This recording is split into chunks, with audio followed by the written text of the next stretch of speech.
teman-teman, kembali lagi di Belajar Arsitektur bersama saya Walda. Nah, kali ini kita bakal ada di segmen Ngobrol Bareng Arsitek. Perasaan nggak sih kira-kira siapa yang bakal kita ajakin ngobrol? Nah, sebelum kita ketemu sama orangnya, jangan lupa buat subscribe channel ini dan juga nyalakan loncengnya biar kalian nggak ketinggalan video-video terbaru dari kami. Nah, langsung aja yuk kita undang siapa sih tamu atau arsitek yang bakal kita ngajak ngobrol gitu hari ini. Ini dia arsiteknya. Nah, teman-teman, sekarang kita udah bareng sama Pak Bondan selaku pemrakarsa channel Belajar Arsitektur. Halo Pak Bondan, selamat pagi. Selamat pagi. Nah, aku pengen tanya dikit nih Pak tentang, mungkin nggak dikit ya, kita akan tanya mungkin ngobrol-ngobrol santai gitu tentang konten Belajar Arsitektur. Nah, sejak kapan sih Pak mulai membuat YouTube Belajar Arsitektur ini? Ya, kalau mulainya kapan sebenarnya hampir bersamaan dengan berdirinya studio R3 ya. Mungkin teman-teman sudah tahu bahwa sering disebutkan di video bahwa para host itu salah satu dari anggota tim studio R3 gitu kan. Nah, berdirinya memang hampir bersamaan dengan itu. Awalnya dulu pengisinya memang saya sendiri di video-video awal dulu. Kemudian seiring berjalannya waktu, teman-teman mulai ada beberapa yang bisa ikut join untuk menjadi host, dan sampai sekarang semua teman-teman sebetulnya banyak banget yang jadi host gitu. Itu kira-kira sekitar tahun 2018 kalau nggak salah. Oke, ya. Berarti sekitar 4 tahun yang lalu ya Pak ya? Ya. Oke, nah terus kenapa Pak memilih konten Belajar Arsitektur? Terus kenapa kok milihnya di platform YouTube? Sedangkan kan masih ada banyak platform lain kayak Facebook mungkin atau Twitter gitu. Kenapa milih YouTube? Ya mungkin saya ceritakan dulu kenapa ini ya. Saya punya kepikiran untuk membuat itu gitu kan. Jadi ini berhubungan dengan background dan juga mungkin pengalaman ya. Kebetulan background saya di arsitektur gitu. Terus pengalaman saya sempat mengajar menjadi tenaga pengajar di salah satu universitas di kota Palembang waktu itu. Nah, saya memang senang sharing, saya senang cerita, walaupun saya sebenarnya orang introvert gitu kan, tapi saya senang bercerita pada orang yang memang saya cocok gitu kan. Nah, waktu itu saya menjadi tenaga pengajar dan saya menemukan bahwa sharing itu terutama kepada mahasiswa waktu itu tuh asik gitu loh, asik sekali. Jadi apa yang saya punya, apa yang sudah saya alami, bukan berarti saya mungkin lebih pinter enggak ya, tapi apa yang sudah saya alami, saya punya itu bisa saya sampaikan ke orang lain, dalam case ini waktu itu mahasiswa. Nah, seiring berjalannya waktu saya dari kota Palembang kemudian pindah ke Jogja, dan kegiatan mengajar sempat tidak berjalan ya. Memang saya sempat ngajar juga di beberapa universitas di Jogja, tapi bukan sebagai dosen tetap gitu. Nah, keinginan untuk sharing tadi harus saya wujudkan dengan bentuk lain gitu kan. Harus saya wujudkan dengan bentuk lain. Waktu itu terpikirlah channel YouTube. Kenapa YouTube? Karena pada saat itu YouTube memang sedang naik-naiknya, apalagi menjelang waktu itu hampir pandemi ya, mendekati pandemi itu kan orang-orang banyak yang mungkin di rumah kemudian nonton YouTube dan sebagainya. Saya pikir itu momen yang tepat untuk memulai sesuatu dengan channel YouTube. Nah, keinginan untuk sharing tadi diwujudkan ke situ. Pada awalnya memang yang saya sharingkan adalah pertama kali video itu tentang mata kuliah di arsitektur. Kalau nggak salah waktu itu prinsip-prinsip penataan dalam arsitektur yang saya share itu pertama kali. Memang saya pengen berbagi itu kepada mahasiswa yang mungkin masih belum mendapatkan materi tersebut gitu kan, lebih bisa dicari di internet yang free ya, yang bebas kayak gitu. Nah, beberapa video saya buat selain konten tadi, kemudian teman-teman di studio udah mulai ada gitu kan. Nah, saya coba gimana kalau hostnya nggak cuman saya saja gitu kan, nggak cuman saya saja, tapi teman-teman juga ikut menjadi host gitu kan. Nah, dari target awalnya yaitu mahasiswa, berjalan waktu, kemudian saya juga punya pemikiran, kenapa sih kita nggak buat yang untuk masyarakat juga, yang masyarakat yang berisi pengetahuan-pengetahuan praktis tentang arsitektur yang bisa diaplikasikan di keseharian mereka. Jadi mungkin kalau ditanya kenapa kok memilih belajar arsitektur, yang pertama tadi saya ingin sharing, yang kedua saya ingin memberikan sesuatu pada masyarakat tentang arsitektur yang mana masyarakat itu kadang-kadang masih belum belum aware ya tentang dunia arsitektur. Bahkan ke arsitekturnya sendiri, ke arsiteknya sendiri aja mungkin masih asing gitu loh. Kalau mendengar kata arsitek kan yang pertama kali di benak masyarakat mungkin mahal, iya kan, mahal. Terus jadi mereka nggak berani untuk menghubungi arsitek apabila ketika membutuhkan keilmuan arsitektur, mereka nggak berani. Yang kedua mungkin mereka ingin melakukan itu sendiri tanpa arsitek, terlepas dari mahal atau tidaknya tadi, seperti ini kan bisa saya sendiri, padahal belum tentu itu benar gitu kan. Nah, dengan adanya belajar arsitektur ini saya ingin ada yang berguna lah buat mereka. Oh, ternyata yang benar seperti ini, jadi mereka bisa melakukan sendiri mungkin tanpa harus ke arsitek jika itu dirasa mahal seperti itu. Nah, kemudian yang berikutnya itu ternyata saya rasakan bahwa semakin kesini saya merasakan apa sih sebenarnya peran kita sebagai arsitek itu kepada masyarakat. Kalau saya amati kadang-kadang arsitek itu terlihat eksklusif tadi, di masyarakat terlihat mahal gitu ya, terkesannya mahal sehingga masyarakat tidak mau menggunakan, terutama masyarakat ya mohon maaf mungkin yang di bawah gitu ya, karena memang untuk kebutuhan menggunakan arsitek itu di luar budget dan sebagainya. Padahal justru mereka yang membutuhkan gitu kan.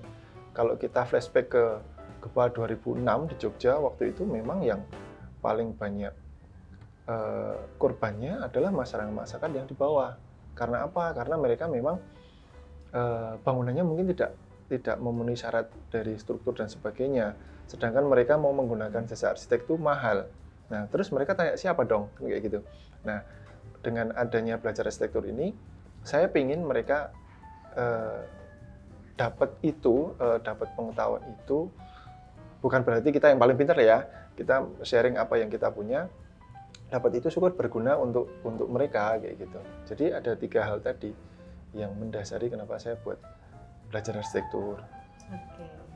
Berarti bisa dibilang kalau pembuatan konten belajar arsitektur itu sebagai bentuk menyediakan ruang yang inklusif untuk masyarakat, mahasiswa, dan semua pihak di dalam dunia arsitektur gitu ya Pak?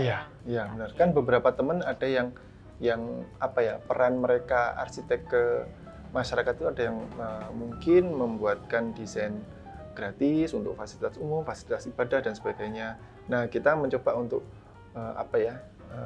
mungkin bentuk lain juga, yaitu tadi dengan apa yang kita punya, apa yang kita tahu, coba kita sebarkan ke masyarakat untuk siapa tahu itu berguna bagi mereka kayak gitu. Oke, berarti kalau misalnya kita masyarakat ingin membuat desain dengan bantuan jasa arsitek, masyarakat awam yang mungkin nggak tahu gitu tentang arsitek itu, mereka akan dituntun atau mungkin bersamai dari awal proses sampai akhir gitu ya Pak ya?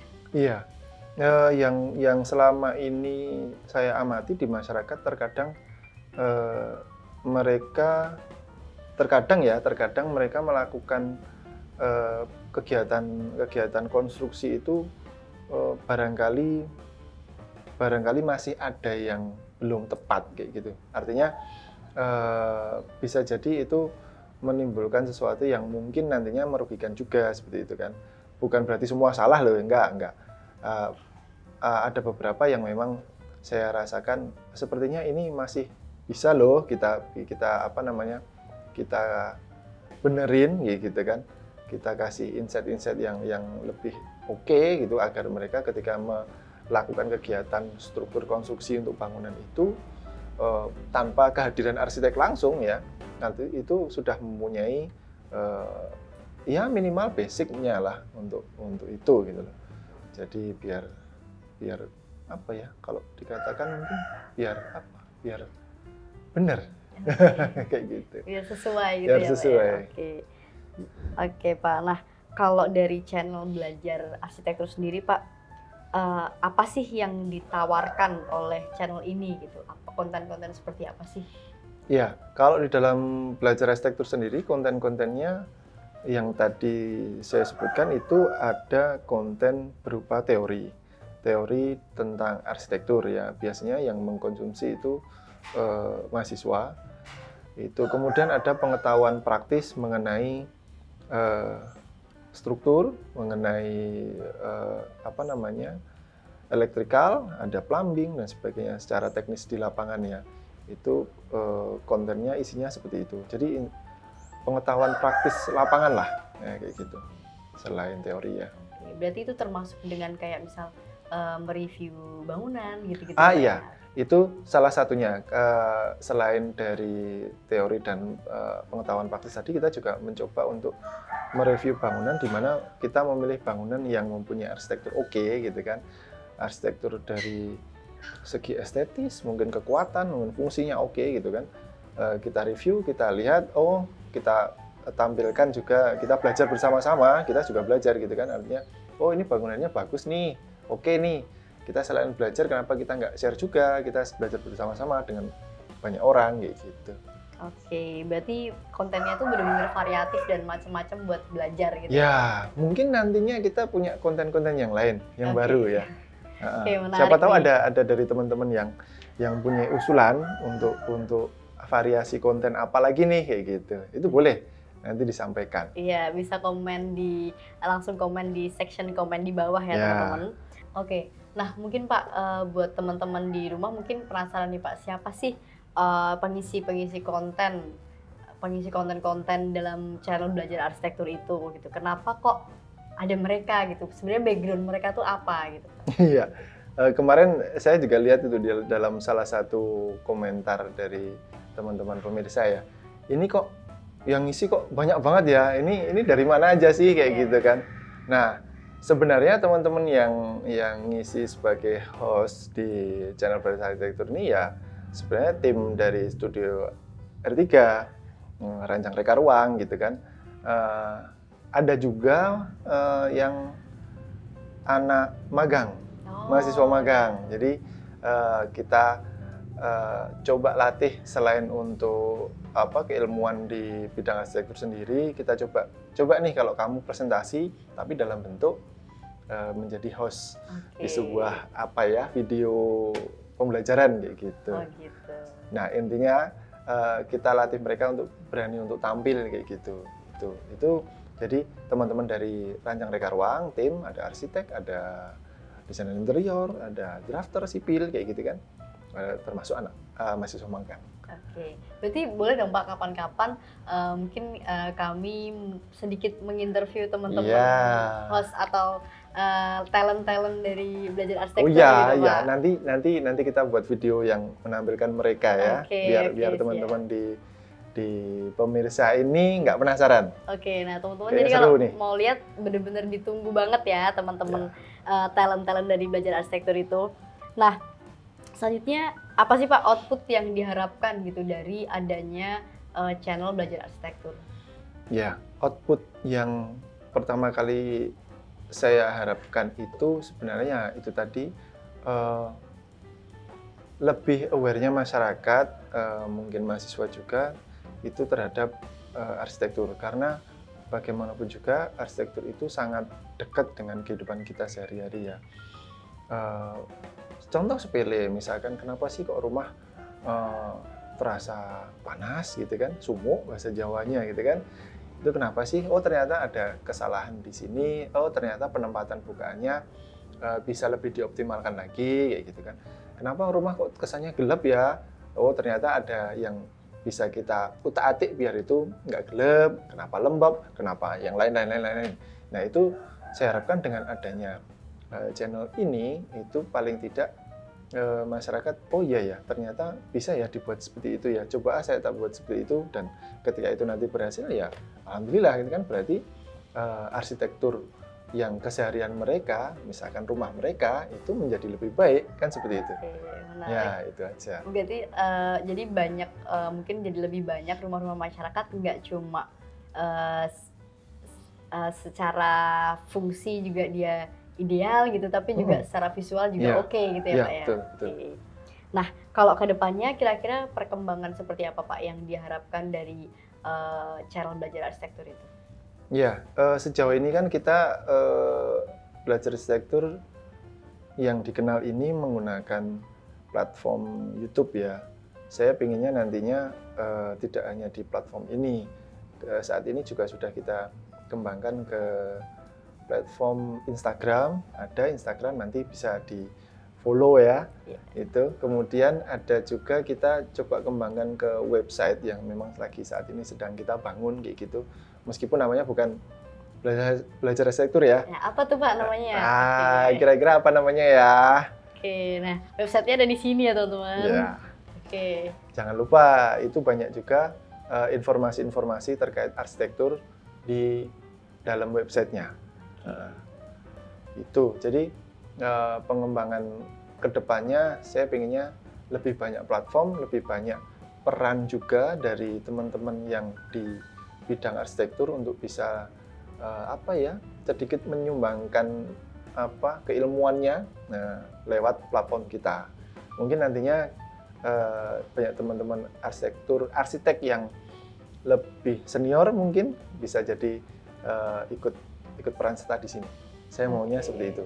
Oke, berarti bisa melibatkan lebih banyak talent gitu ya Pak ya, nggak cuma teman-teman yang kerja di R3, tapi juga mungkin dengan arsitek-arsitek ternama gitu-gitu juga bisa kita libatkan. Saya pengennya seperti itu biar ilmu yang didapat oleh masyarakat lebih banyak lagi. Oke, menarik. Wah, keren banget ya, dari mulai backgroundnya Pak Bondan yang seorang arsitek, kemudian bisa tertarik di dunia akademisi, dan bisa melahirkan channel belajar arsitektur buat sebagai wadah teman-teman secara daring gitu belajar bareng-bareng tentang arsitektur, dan bahwa arsitektur itu ternyata benar-benar penting gitu untuk membangun sebuah hunian atau mungkin sebuah gedung gitu-gitu.